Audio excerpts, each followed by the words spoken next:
Hey, Lily, I think we need to get our podcast operations in order. Okay, cool. But what does that actually mean? I don't really actually know what it means, but it sounds a bit like product operations, so let's get some inspiration from someone who really knows their stuff in that space. Okay. This week, we talked to Antonia Landi, product ops consultant and coach, all about product ops, what it is and why it matters. And whilst I only heard about this at breakfast time, she's been talking about this for over 2 years. 2 years? Non-stop? Her voice must be super hoarse and her friends must be super nerdy. Oh dear. Let's get to the chat quickly. The Product Experience is brought to you by Mind the Product. Every week on the podcast, we talk to the best product people from around the globe. Visit mindtheproduct.com to catch up on past episodes and discover loads of free resources to help you with your product practice. You can also find more information about Mind the Product's conferences and their great training opportunities happening around the world and online. Create a free account on the website for a fully personalized experience and to get access to the full library of awesome content and the weekly curated newsletter. Mind the Product also offers free Product Tank meetups in more than 200 cities. There's probably one near you. Antonia, thank you so much for joining us today. How's everything going? Excellently. Thank you so much for having me. We both hung out with you just a couple weeks back at the wonderful Product at Heart Festival or conference. It felt like a festival in Hamburg. And we had a great time where you and Lily were both speakers. So obviously we all know each other really well. But for people listening to the podcast, can you just give us a quick intro? What are you up to these days? And how did you get into the world of product in the first place? Of course. So right now, I'm a freelance product operations consultant and coach. There are very few of us in the world, but we do exist. And goodness, how did I get into product? I studied English literature and journalism, so nothing to do with tech at all. I just sort of fell into the tech scene via a games tester job when I was living in Scotland. Eventually sort of played that forward, got involved in startups, got closer and closer to the product discipline, and eventually realized that's what I really wanted to do. So I went for it and also at some point fell into product operations, and now I'm here. Oh, as someone who has an arts degree in biology and journalism and spent many years as a journalist, I can testify it's a perfect background for all Isn't this. it? But more importantly, okay, product ops. This is something that lots of people talk about. Lots of people pretend they know what it is, but you are an actual expert in it. So we're going to dig deep into product ops today. But let's start with the basics. What is product ops and what do most people get wrong about it? Okay. Well, first of all, I wouldn't call myself an expert. I think I'm just one of the people that has been talking and writing about it for a while. What is product ops? So over the years, I've actually used a few different definitions. I started with it makes the product manager's jobs as easy as possible. Eventually, I stopped using that because that's not actually true. Sometimes I make it quite a bit more difficult.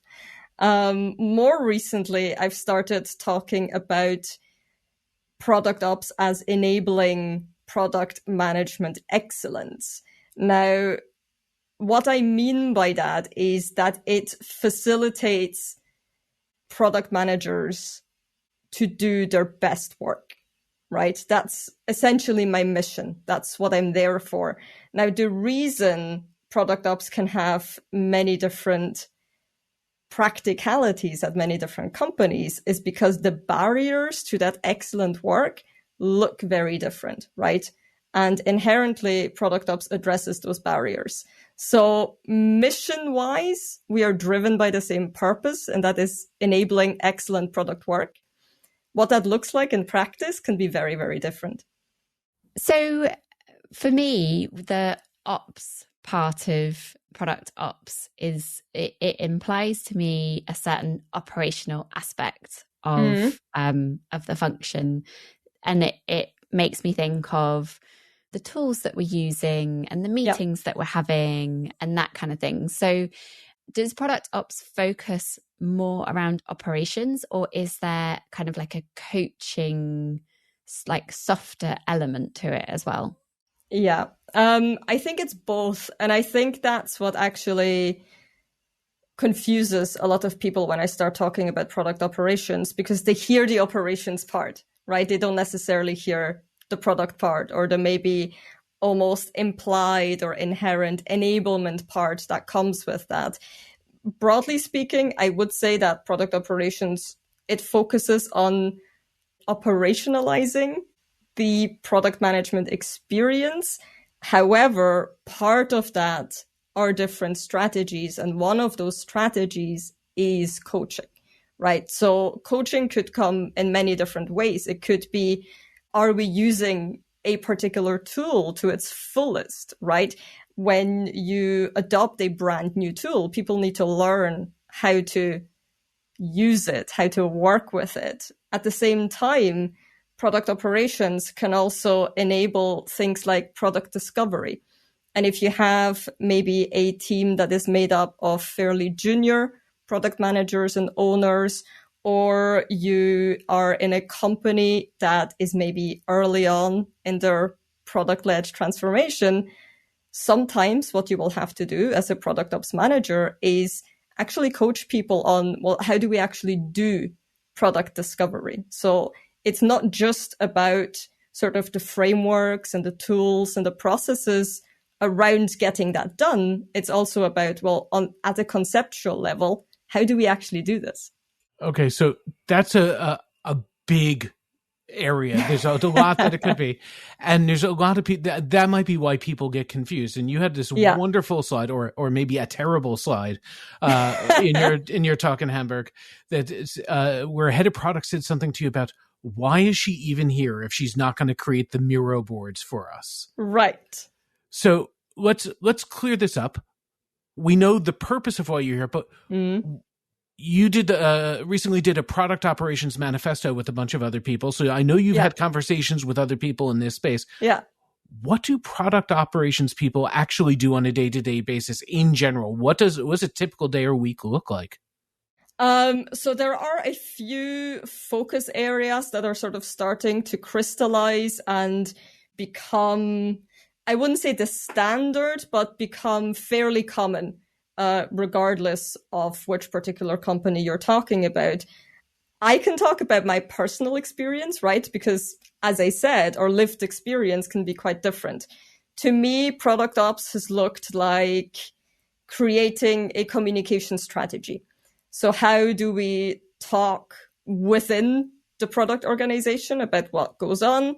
How do we talk to the rest of the company? How do we maybe even talk to the rest of the world about what goes on?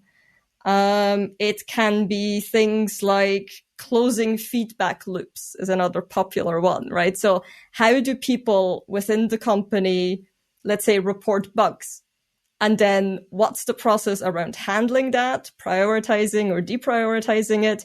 And then how does the person that has raised this issue get informed that this is fixed or won't be fixed? And, how does that cascade down to the customer? Another thing we can facilitate is discussions around strategy, right? So not actually doing any of the product work ourselves, right? But facilitating discussions. Facilitating, let's say you have a quarterly OKR review, or you're setting OKRs on a quarterly basis. What does the process around that look like? Who needs to be involved? Who needs to be invited? How do we document that? What's the structure for that type of documentation? And when and where do we refer back to our goals within, let's say, this communication strategy that we just talked about, right? So it's really about creating an operating system for the product organization that is repeatable. And it sounds like the kind of thing that every product manager would like help with. But I imagine there are some businesses, like there are some size of businesses or types of businesses where product ops is more prevalent. Right. What are you kind of seeing on that side now? Like, where is this being introduced as a function?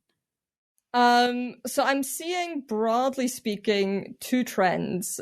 First, our organization at a corporate size, so we're really talking like thousands of employees as opposed to hundreds, 30 to 50 product managers, for example, who really are at a size where they need things to be managed, right? It's no longer enough to just do this on the side. It's no longer enough to just assume that, let's say, heads of product will be just picking this up on the side. This is a process that involves many more people. It has many different touch points. It's something that is almost a product of its own. Then there are companies that are much smaller, right? Let's say around 300 to 500 employees in total. Maybe we're talking about 10 product managers, where either they very strongly believe in setting their product team up for success as they grow, or they've sort of landed in a position where they were a startup for quite a few years and they now need to, quote unquote, grow up. Right. So these are sort of the typical companies I see starting to invest in product ops. We also had an interesting discussion at one point. I think you corrected me when I said you're in product ops, and you said, no, you're a product manager of product ops, which is fantastic. Right. So I'm asking this for clarity's perspective. What is your product? I'm guessing I know the answer, but what are your measures of success based on the things you talked about in building an operating system? How do you know you're doing a great job? Yeah, excellent question. So I consider my product to really be the product organization and everybody that's in it. Now, of course, when we talk about product ops, for some people, that means focusing on product managers specifically. For some people, especially in slightly smaller companies, that might mean focusing on everybody in a product team. So also looking at designers, data, engineering, QA, et cetera. So that's, to me, my product is really the product organization. When we start talking about measures of success, it becomes very interesting. And I think one thing that I often say is that our measures of success are, by definition, somewhat imperfect, right? We can measure very tangible things, like if we go back to discovery, for example, how many times a month does a product manager speak to customers? We can influence that number. We can make it go up, right? We can make it a lot easier. We can even put guardrails around, hey, if you're not talking to somebody every week, then an alarm bell is going to go off. So we can positively influence something like that. However, there is an underlying assumption that speaking to more customers will lead to a better product. And that's where things start to not break down a little, but, become a little bit theoretical, right? And I think that's the case for many of these product management best practices that we're ultimately trying to enable. We can track certain things in a very tangible way, right? But ultimately, it is based on the assumption that that will lead us to create better products. Regarding success metrics, I like to have a combination of measuring the organization's sort of effectiveness, let's say, as a whole. We can do that with, let's say, a quarterly survey, something very standard. But I also like to track specific initiatives. Now, the reason for that is, obviously, I have a product management background. So this comes somewhat naturally to me, might not come naturally to every single person in product operations. But the idea here is really that you iterate. You have an MVP. You start with the leanest way possible to prove or disprove your hypothesis of what a potential process improvement could look like, for example. And then you make sure that you're actually on target or you're not. And if you're not, you start again, you try again, and you reiterate.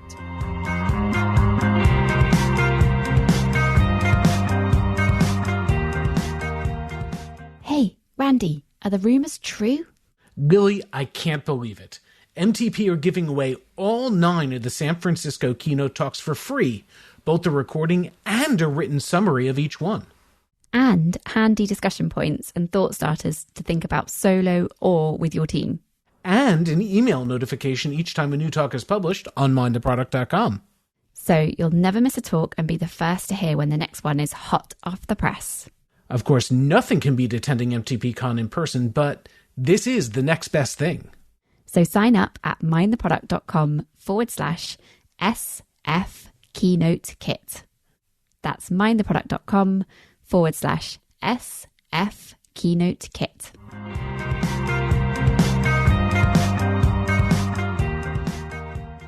So as a product ops person, it sounds like you need to be very experienced at product management. So rather than it being almost like a supporting function and a potential route into product management, it's more like another potential deviation from like once you have many years experience as a product manager, you could sidestep into a product ops role.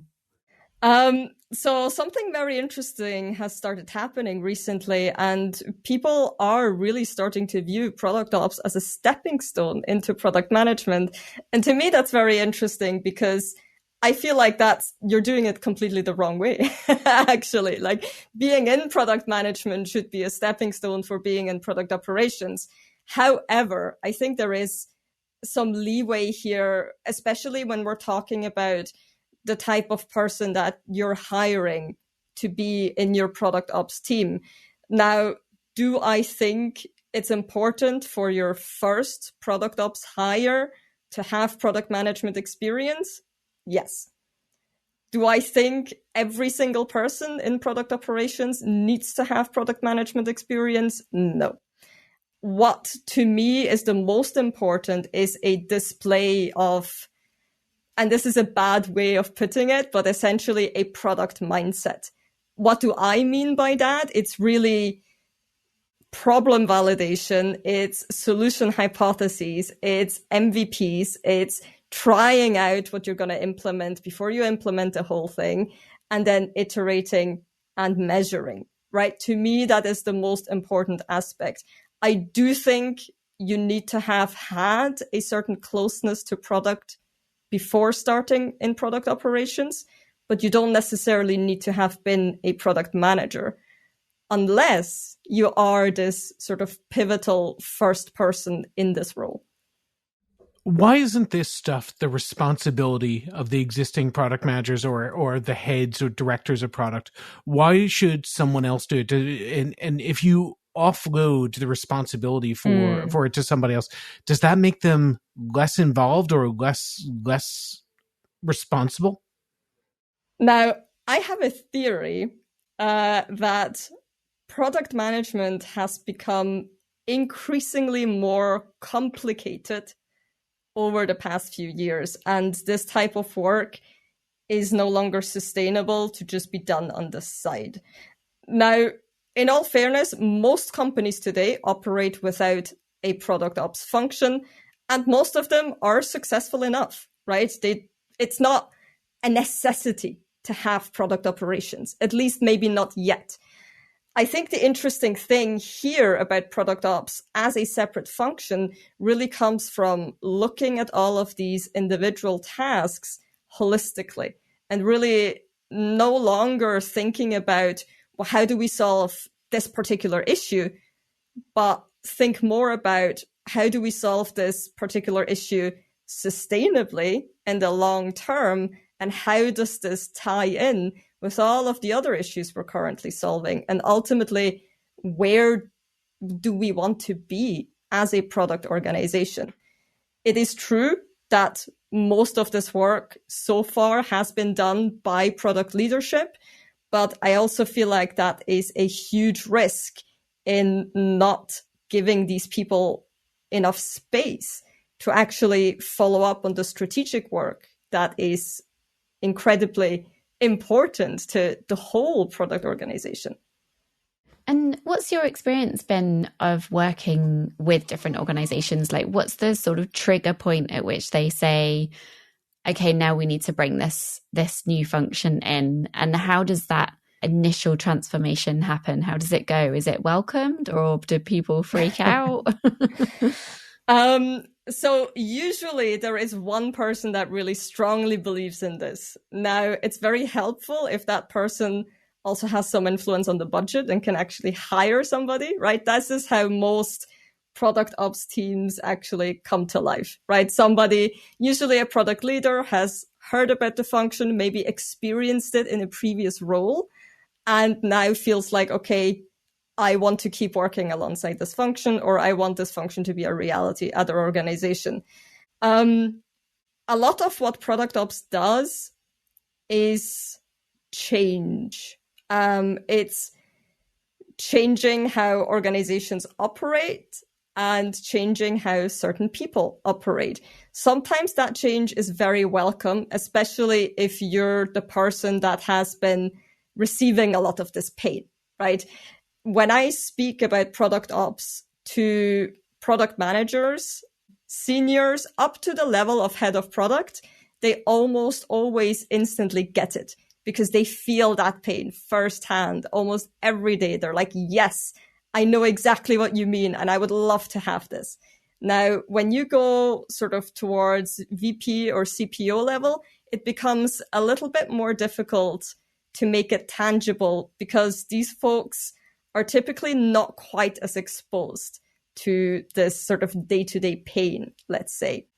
Now, some people really welcome it. Some people are like, oh, it's like the second coming of Christ. It's like, yes, like we need this. Finally, I'm so happy I can offload all of this sort of mental load, right, to somebody else. For some others, it can feel quite threatening, actually. And I think there is a kind of misconception here that I come in and I tell you how to do your job, or I come in and I'm sort of on a secret mission to report everything back to the CPO, or I'm sort of the disciplinary, right? That waggles my finger and says, no, this isn't the process, follow the process. And I think that's when it gets very hard to kickstart product ops as a function. A lot of our listeners will probably be familiar with the article that Marty Kagan wrote a while back, or with the stuff that Melissa Perry's talked about in this space as well. And one of the things you just talked about, and you talked about earlier, that sometimes you might make life actually a bit harder for the product managers, at least in the short term. It touches on something that Marty talked about, which is we got rid of project management offices in a big way when we brought in product. And when it's done badly, product ops is kind of the revenge of the PMO, or PMO under another name. So let's talk about what a bad implementation of product ops looks like and versus a good. Why is this not the PMO coming back? I mean, bad product ops is exactly what Marty Kagan was talking about, right? It's process for process sake. And the thing is, I know where he's coming from, because I've lived through those exact same realities where, even though I wasn't doing product ops in previous roles, I was working very closely to implement processes in startups, and I wasn't allowed even to say the word process, because then people would absolutely immediately shut down. But the reason for that is that people have been doing it badly, right? And sometimes there are just people that will insist on a process, even though it actually slows everything down, even though it's actually less agile than what we had before. And I think it's really up to us individual product ops managers to stand up and sort of help people understand that what we're doing is product management, but for the product organization, right? If there is something that works, I don't need to touch it, and I'm not gonna touch it. Like, I love talking about lean operations, right? Because I feel like that's the closest I can come to describing the way I do product ops, because it's really what's the smallest amount of disruption or the smallest amount of change that we can implement that will ultimately lead us to becoming a better organization. So one thing that I kind of heard in the product groups that I'm in was when someone was kind of talking, and we've sort of talked a bit about like what product ops people do, but we were talking, there was a group of people in a group that I'm in talking about product ops, and someone saying, yeah, so they do all of our, like, you know, look after all the analytics reporting and do all our admin, and I was a bit like, really? That was not what I understood product ops to be. So I'm just wondering, are there like two different things here going on that are both product, or both being called product ops, but are two different things? So there's like almost product admin, and then there's product ops. Sorry, the dog, like every time I talk, he starts whining. Otherwise, he's really quiet. It's okay. We're allowed to have a little bit of Ringo in the podcast. It's character. So it's actually very interesting to see this development, because I feel like it's so closely mirrors what happened with product management, right? We talk about product managers and product owners, or we talk about product managers and disempowered product managers. And I think exactly the same thing is happening in product operations. We have people who do product operations, and we have people who have been hired under the name of product operations, essentially being glorified team assistants. And I think that's exactly what you're referring to. And again, I think it is really this operations word in the term product operations that to a certain extent also throws people, right? I had somebody tell me, it's like, oh, this is perfect. This is great. Product ops does all the things nobody else wants to do. And it's like, we're not a bin, right? We're not a bucket of things that everybody can just throw stuff in because they don't want to do it, and they just get to do all of the exciting stuff. Like, it is legitimately also a strategic role, right? And when I say this, people get really confused because they're like, well, so you're doing product strategy. And it's like, no, I'm doing product operational strategy, right? I want to have these conversations with senior leadership about what kind of product organization do we want to be in 3 years, right? And then play it back. What does that mean for us in the next 12 months? Concretely, what does that mean needs to happen in the next 6 months? And then that is effectively my roadmap, right? So it's very interesting to see exactly these same conversations taking place. Like, I started as a product owner and I was terribly disempowered. I was in a feature factory. I was just given things to do. And then I just had to make sure that they saw the light of day, regardless of whether they made sense or not. And it's exactly the same in product operations today.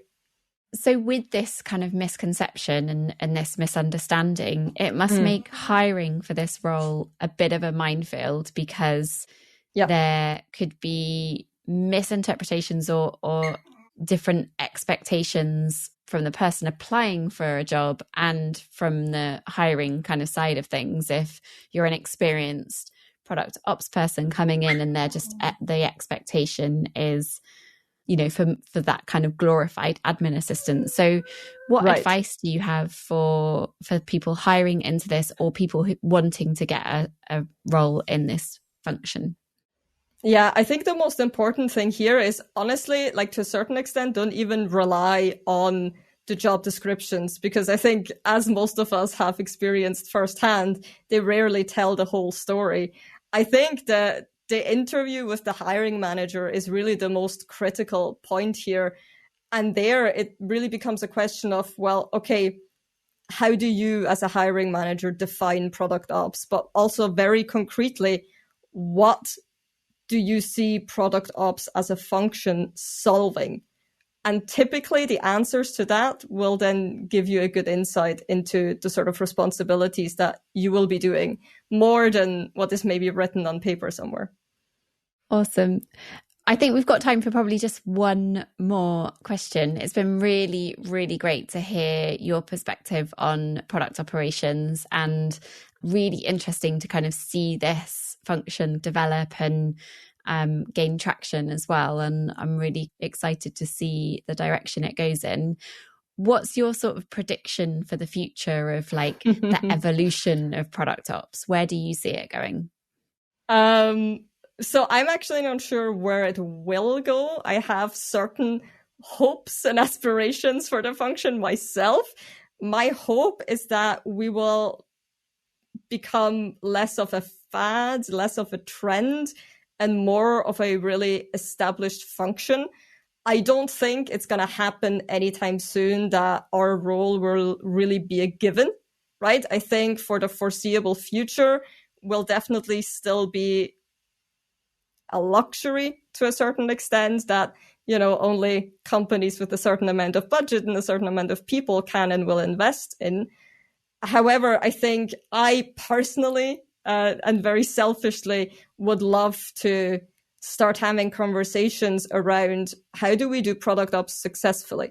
And what does that successfully actually look like? And what does that mean for the organizations that employ us, rather than what is product ops? So I know we keep getting new people join this conversation every day, and every day we keep, you know, needing to talk about, well, what actually does product operations do? I've been having this conversation for over 2 years. So I would love to start talking about what makes us successful. Oh, come on, 2 years. We've been having the argument about whether people are product or project managers for way longer. So I'm saying selfish hopes and dreams. Antonia, thanks so much for joining us on the podcast. Thank you for having me.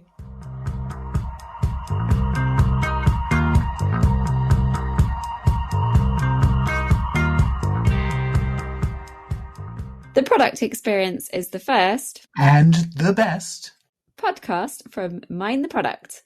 Our hosts are me, Lily Smith, and me, Randy Silver. Lou Ron Pratt is our producer and Luke Smith is our editor. Our theme music is from Hamburg-based band POW, that's P-A-U. Thanks to Arnie Kittler, who curates both Product Tank and MTP Engage in Hamburg, and who also plays bass in the band, for letting us use their music. You can connect with your local product community via Product Tank, regular free meetups in over 200 cities worldwide. If there's not one near you, maybe you should think about starting one. To find out more, go to mindtheproduct.com/product tank.